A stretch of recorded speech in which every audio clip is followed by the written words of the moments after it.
New South Wales opposition leader says his political rival, Dominic Perrottet, shouldn't be made to resign over his decision to wear a Nazi costume to his 21st birthday. Speaking for the first time on the saga, Chris Minns says it won't be a big issue for voters come election day.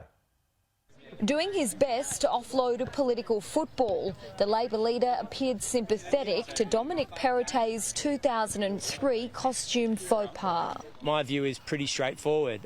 It was obviously a big mistake.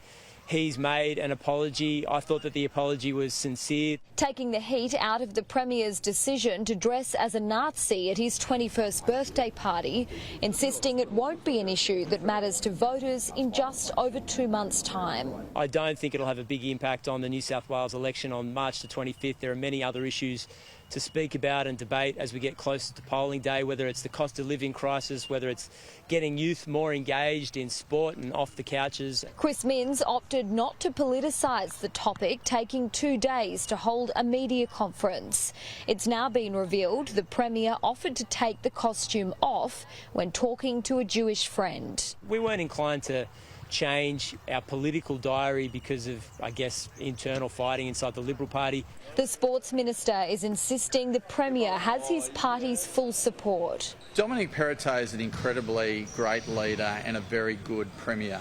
And we are focused in the Liberal National Government on the future of our state. I know that there's been a lot of talk about 20 years ago. Despite reports, Senior Minister David Elliott warned the Premier an internal rival may use a photo of him in the costume against him.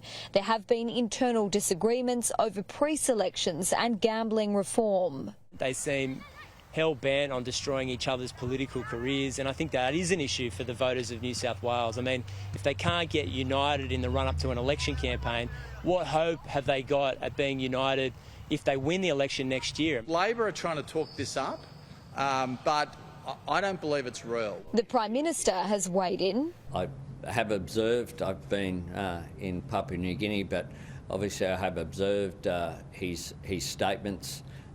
That's a matter for him, and then for others will make judgments based upon the Premier's explanation. As both parties shifted the focus to fitness, Labor is committing to improve soccer facilities on the Central Coast. The Liberals are talking up a voucher program designed to encourage children to be active. Julia Bradley, Sky News, Sydney.